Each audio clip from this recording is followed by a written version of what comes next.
So what could you do for somebody? What would you do for somebody?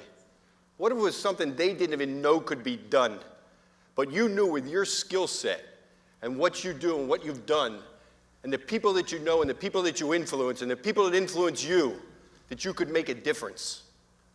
What if someone seemingly came into your life out of nowhere and you had the opportunity to influence, inspire, affect, and make a difference in their lives? Would you do it?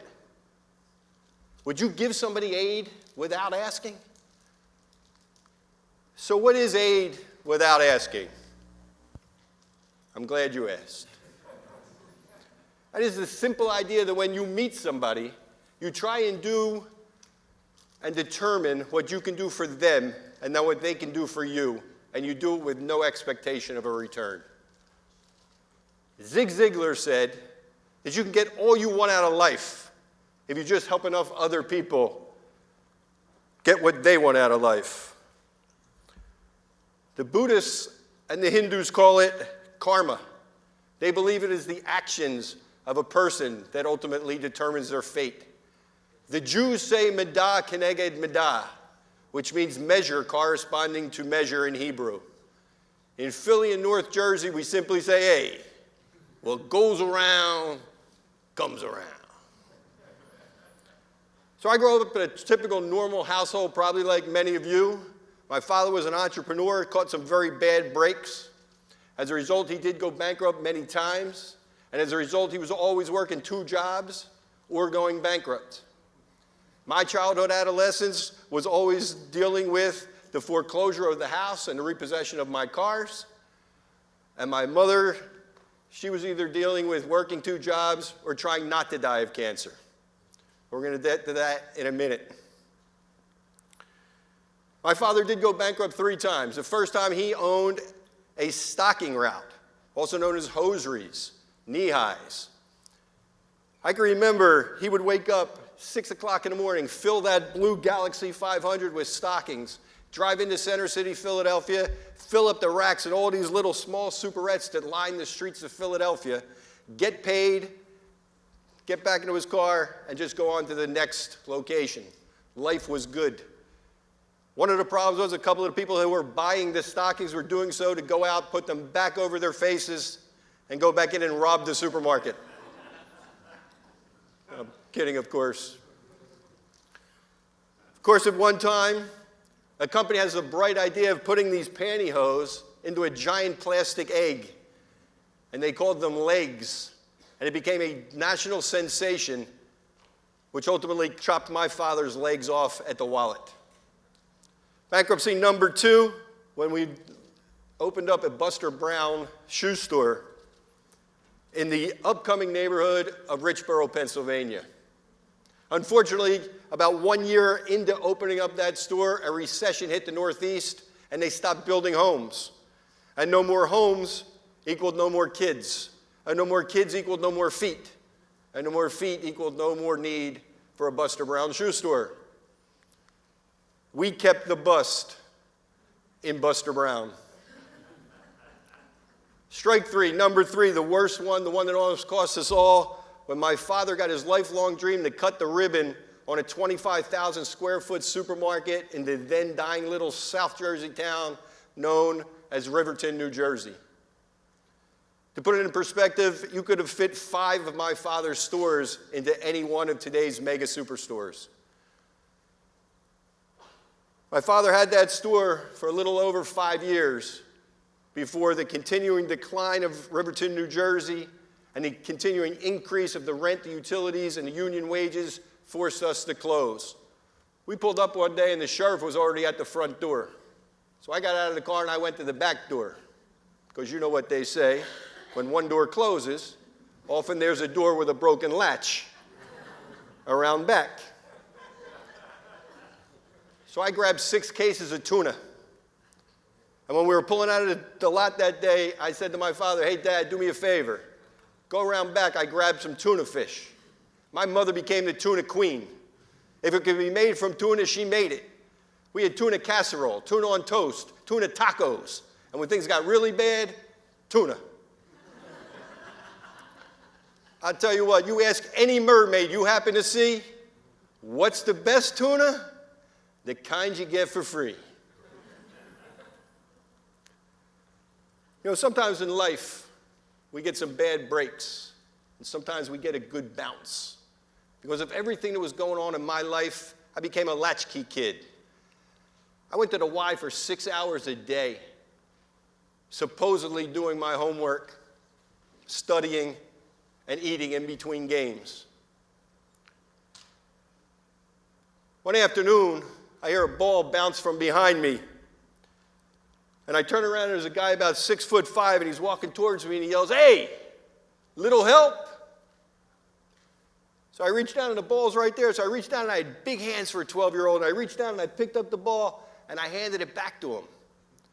And I guess he was impressed with my one-handed grab because he says to me, "What's your name, and what are you doing here every single day? What is your story?" So I told him my name, and I told him my story. I told him my situation. And I said, "What's your name, and what do you do?" He said, "I'm Mitch, and I'm just a vendor." I said, "Mitch, what do you vend?"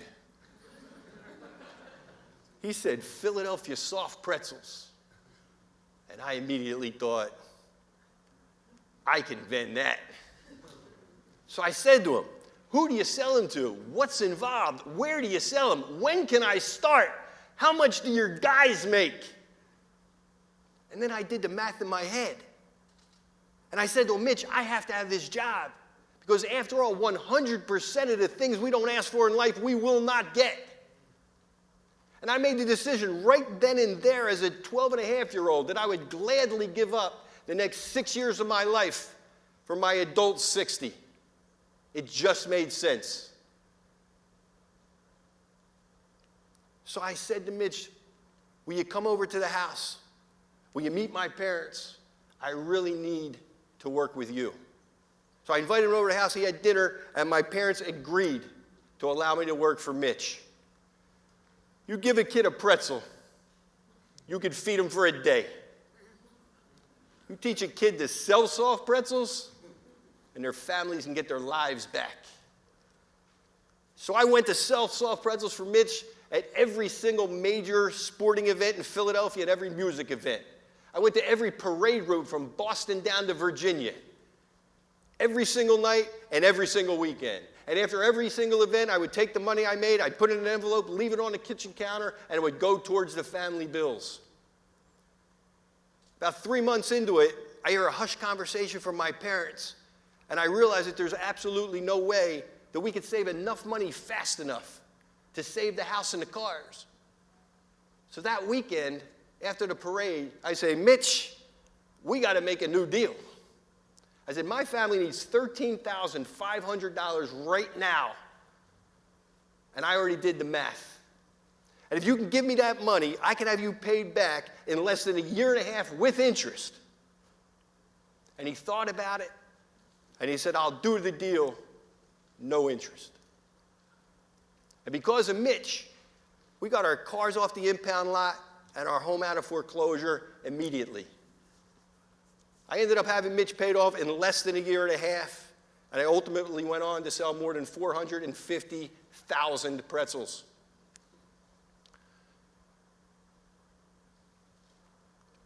I learned a lot of lessons from Mitch. You can imagine the street smarts you get from selling 450,000 pretzels in Philadelphia.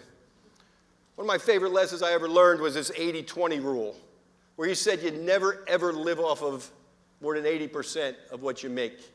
Always bank at least 20% and put it in a bank forever. And you'll never lose your house, and you'll never lose your cars.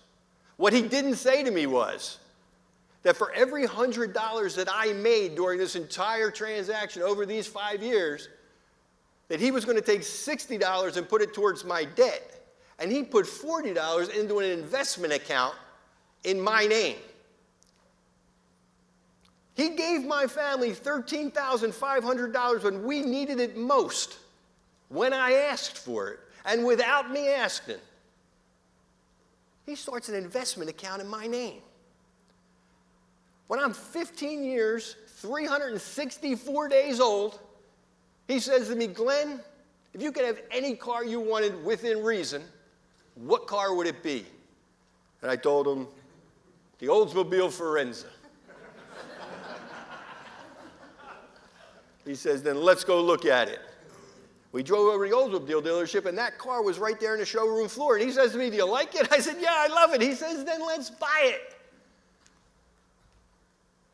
And he hands me an investment portfolio with my name on it and more than enough money to buy that car. I bought that Forenza off that showroom floor one day before it was even legal for me to drive it in Pennsylvania. Now let's go back. June 11th, 1974. It's 4 p.m. in the afternoon. It's the first time I had learned that my mother had cancer. And I hated that cancer. And I still hate that cancer. But I learned tenacity and I learned resilience from my mother. My mother told that doctor he was dead wrong. There was no way she was going to die. There was no way she was not going to watch her kids grow up. That she would find an alternative method to live and to prove him wrong. And then she told the chief oncologist from Jean's Hospital to be fruitful and multiply. Not in those exact words. 7 years later, true to her word, she's alive and in remission, living off a complete macrobiotic diet with the help and the aid of possibly every single alternative medication that was out there. My parents were very happy, and they owned a very successful candy store named We're Not All Nuts. Believe it or not, in Richboro, Pennsylvania. It had come of age. It was time for me to go to college. The first year, me and some of the pretzel money went to Montgomery County Community College, a local college right near my house. The second year, me, the pretzel money, the Forenza, flew across the Pacific and went to the University of Hawaii. Thank you, 80-20 rule. Thank you, Mitch. Aloha. Sadly, 3 months into it, right before my Christmas break, I learned that my mother's cancer came back with a vengeance. So I called up my father and said, listen, I will come back and run the candy store so you can take care of Mom. And that was that. My mother got 4 more years thanks to an illegal drug called Laetrile, which is not legal to import, distribute, or manufacture in America thanks to the FDA and Big Pharma. Because after all, it is made from the oil of an apricot kernel. And how much money can you really make from the oil of an apricot kernel? Does anybody happen to remember MOVE? Okay? They were the black radical Panther organization that terrorized Philadelphia from 1978 to 1985. Well, these were the people that imported the Laetrile for my mother from Mexico, possibly with some other Mexican cash crops.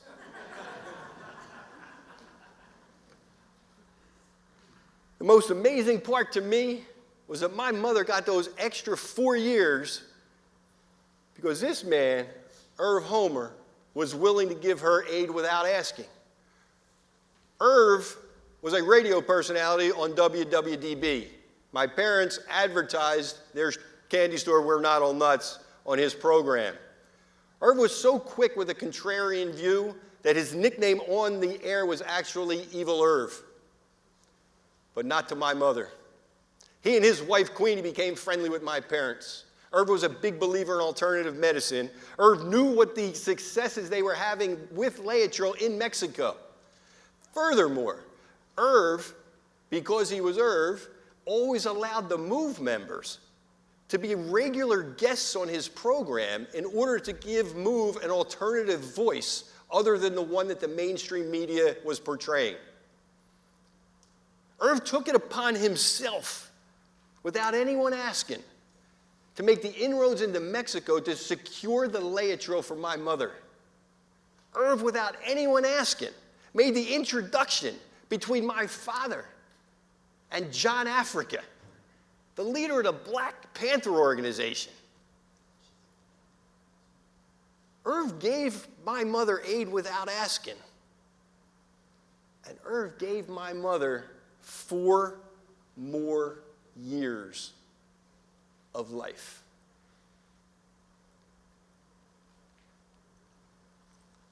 It's March 13th, 1985.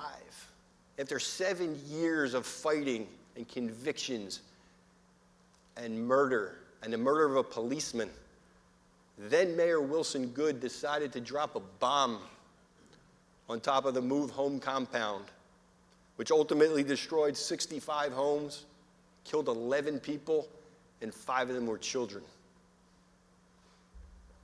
How many people have you had the opportunity to influence, inspire, affect, and make a difference in their lives? How many people have come into your lives and made a difference without you ever asking? I was in the title insurance business for 30 years. Very early on, I worked with my brother. He owned a title company and a law firm. A couple came in, and I was going to do their refinance. And on their HUD-1, there was only one payoff for $25,000 to a collection agency. My father went bankrupt 3 times. I had no problem asking these people, what's a collection agency collecting for? They told me that they invested in a timeshare, but unfortunately that timeshare was never built. However, they were still being hounded for the money and threatened that they were going to get sued and ruin their credit. I knew these people were getting ripped off. And I knew with my skill set that I could make a difference. So I left that office and I walked back into my office and I picked up one of the law phones. And I called up the collection agency. And I said, hello, my name is Glenn Freezman, and I'm calling you from the law offices of Freezman and Baker. That was not a complete lie. I said, I am here with one of our mutual clients, and there's absolutely no way that I'm allowing them to pay you $25,000 to secure this debt and to remove it. The most we'll possibly pay you is $2,500, and if it takes you more than 30 minutes, I'm canceling the whole thing, or I'm reducing it. Your choice. Gave him my phone number, gave him my name is Glenn Freezman again, hung up the phone. Walked back in, told the people what I just did. I said, we have nothing to lose. We made small talk. Signed some papers, we made small talk. I told them that my wife and I were expecting our first child. And my wife was out registering for all kinds of baby things and baby furniture, and her favorite thing was this green, seafoam green crib. You know, it took us 2.5 hours, but we settled for $1,200.